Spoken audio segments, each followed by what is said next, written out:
الحمد لله رب العالمين والصلاة والسلام على سيد الأنبياء والمرسلين أما بعد فأعوذ بالله من الشيطان الرجيم بسم الله الرحمن الرحيم يريدون أن يطفئوا نور الله بأفواههم والله متم نوره ولو كره الكافرون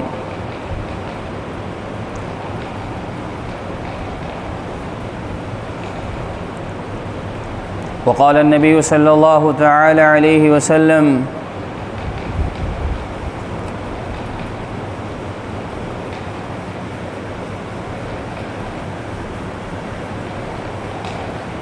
العلماء ورثة الأنبياء أو كما قال عليه الصلاة والسلام۔ میرے محترم بزرگوں، دوستوں، نوجوان ساتھیوں، طلبہ عزیز،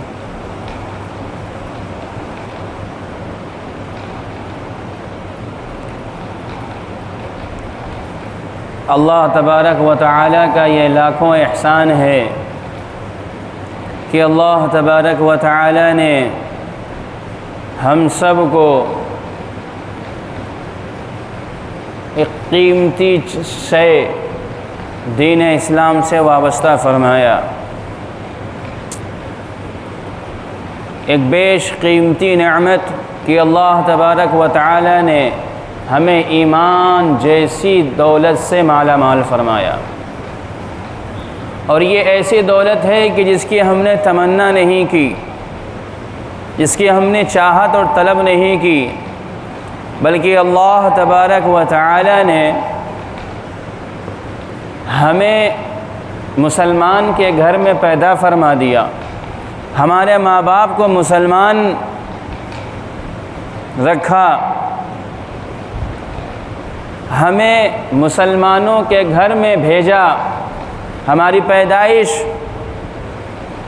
مسلمانوں کے گھر میں فرمائی۔ اگر ایسا نہ ہوتا تو آپ ذرا نگاہ دوڑائیے اور سارے جہاں اور عالم کا نظارہ فرمائیے،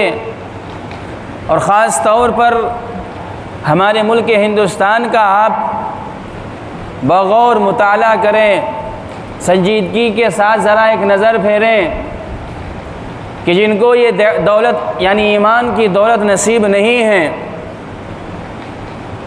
جن کو یہ بیش قیمتی دولت نصیب نہیں ہوئی، جن کی زندگی کے اندر دین اسلام جیسی نعمت نہیں ہے، ان کی زندگیاں کس طریقے پر گزر رہی ہیں، ان کے شب و روز کس طرح سے بسر ہو رہے ہیں، ان کے رہنے سہنے کا کیا انداز ہے،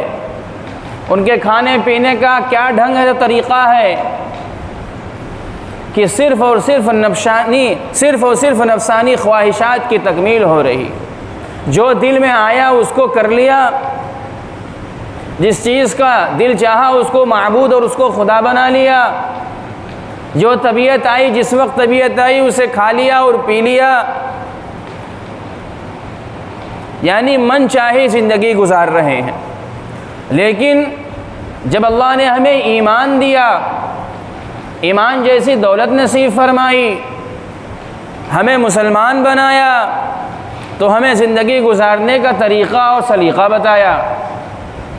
ہمیں کھانے پینے کا رنگ اور ڈھنگ بتایا، ہمیں زندگی گزارنے کا سلیقہ سمجھایا، ہمیں عبادت کرنے کا طریقہ سجھایا، بتایا نبیوں کے ذریعے سے، قرآن کے ذریعے سے، کہ ہمیں عبادت کب کرنی ہے، کیسے کرنی ہے اور کس کی کرنی ہے۔ غیروں کے یہاں یہ تینوں چیز نہیں ہے، جب چاہا، جس کی چاہی اور جس وقت چاہی، اپنے ذہن سے اور ان کے بڑوں نے جیسے چاہا لوگوں کو اس وقت ویسی عبادت پر لگا دیا۔ لیکن ہمارا یہ دین ہے جس کے اوپر ہم زندگی گزار رہے ہیں، یہ دین سماوی ہے، ہمارا دین دین برحق ہے، ہمارا طریقہ نجات ہے، ہمارا راستہ جنت والا راستہ ہے، ہمارا راستہ صراط مستقیم والا ہے، ہمارا راستہ وہ جہنم سے بچانے والا ہے۔ وہ کون سا راستہ ہے کہ جس کو حضرت محمد مصطفیٰ صلی اللہ تعالی علیہ وسلم نے بتایا کہ تم ہمیں عبادت کب کرنی ہے،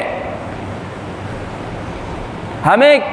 کیا چیزیں کھانا ہے اور کیا چیزیں سے پرہیز کرنا ہے، یعنی بچنا ہے، ہمیں دنیا کے اندر زندگی کس طریقے پر گزارنی ہے، ہمیں معاشرے کے اندر زندگی کس طریقے پر بسر کرنی ہے۔ تمام چیزوں کے حقوق شریعت اسلام کے شریعت کے اندر بیان کر دیے گئے کہ ایک انسان کو اپنے والدین کے ساتھ کیسے رہنا ہے، ایک انسان کو اپنے نچلے طبقے کے ساتھ کیسے رہنا ہے، ایک انسان کو اپنے مالکوں کے ساتھ کیسے پیش آنا ہے، ایک عورت کو اپنے شوہر کے ساتھ اور اپنے گھر والوں کے ساتھ کیسے پیش آنا ہے، ایک مرد کو اپنی بیوی کے ساتھ اور اپنے گھر والوں کے ساتھ کیسے پیش آنا ہے، ایک بچے کو اپنے والدین کے ساتھ، اپنے دادا دادی کے ساتھ، رشتہ دار اور عزیز و اقارب کے ساتھ کیسے پیش آنا ہے۔ اس وقت دن کے ایام اور عبادت کے اوقات متعین کر دیے، فرمایا گیا ان الصلاۃ کانت علی المؤمنین کتابا موقوتا۔ اللہ تبارک و تعالی نے جو اپنے بندوں پر، اپنے ماننے والوں پر نماز کا وقت رکھا ہے اور نماز جو فرض کی ہے وہ بھی متعینہ وقت کے اوپر، ان الصلاۃ کانت علی المؤمنین کتابا موقوتا۔ فجر کا ایک وقت ہے، ظہر کا ایک وقت ہے، عصر و مغرب کا ایک وقت ہے، عشاء کا ایک وقت ہے، عید الفطر و عید الاضحیٰ کی نمازوں کا ایک وقت ہے، سنت اور نوافل کا ایک وقت ہے، چاشت کی نماز، اوابین کی نماز، ان ساری چیزوں کا طریقہ اور سجی کا ایک وقت ہے۔ یعنی پیدائش سے لے کر کے خلاصہ کلام آپ یہ سمجھیے کہ جب اسلام دین سماوی ہے اور اس دنیا کے بنانے والے نے، انسان کو بنانے والے نے، اس دنیا کے پالن ہار نے، اس دنیا کو رزق دینے والے نے ہی خود اس دین کو بتایا ہے، تو تمام کی تمام ایک ترتیب کے ساتھ اور ایک سسٹم کے ساتھ دین ہوگا۔ اس کے برعکس جہاں غیروں کا جو طریقہ ہے کہ جو زمین کے اوپر ہی ان کے گروؤں نے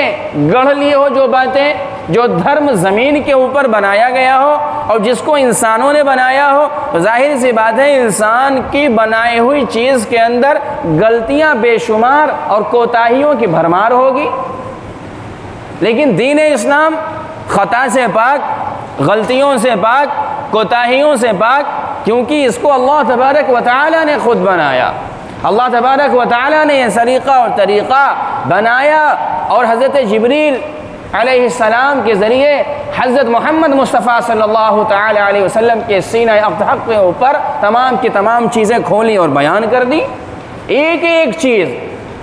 خود اللہ تبارک و تعالی قرآن میں فرماتے ہیں کہ وَمَا يَنْطِقُ عَنِ الْهَوَىٰ إِنْ هُوَ إِلَّا وَحْيٌ يُوحَىٰ، کہ ہمارے نبی اپنی مرضی سے تو اپنی زبان بھی نہیں کھولتے،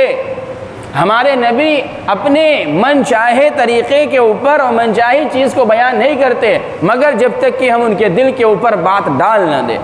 إِنْ هُوَ إِلَّا وَحْيٌ يُوحَىٰ۔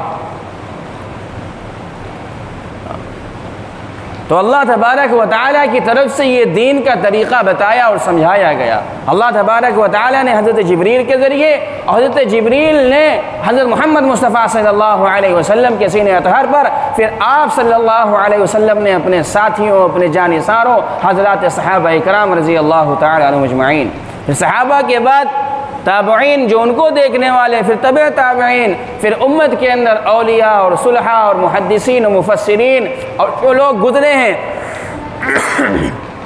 رفتہ رفتہ یہ دین اسلام کی امانت ہم تک کے پہنچی ہے۔